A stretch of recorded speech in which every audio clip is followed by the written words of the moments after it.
પર હુમલા પર પ્રતિક્રિયા સામે આવી છે। પાટીદાર આગેવાન હિતેન્દ્ર પટેલે પ્રતિક્રિયા આપી છે। ગોંડલમાં શાંતિ જળવાઈ રહે તેવા પ્રયત્ન કરવા જોઈએ તે પ્રકારની વાત કરી છે। ગોંડલમાં ગુજરાતનો કોઈ પણ વ્યક્તિ જઈ શકે છે।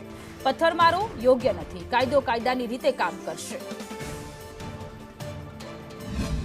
ગેરકાયદેસર કામોને જડમૂળથી નાબૂદ કરવાનું કામ માન્ય હર્ષભાઈના નેતૃત્વમાં ગૃહ વિભાગ કરી રહ્યો છે। એવા સંજોગોમાં આ ગોંડલની ઘટનામાં પણ કાયદો કાયદાનું કામ કરે અને ઉભય પક્ષે કોઈપણ પ્રકારની એવી નિવેદન એવી પ્રવૃત્તિ ન થાય જેથી કરીને ત્યાં શાંતિ સલામતી જોખવાય। ગોંડલ પણ ગુજરાતનો એક ભાગ છે અને કોઈપણ વ્યક્તિને ત્યાં જવાનો, ત્યાં ફરવાનો અથવા એની મુલાકાત લેવાનો અધિકાર છે।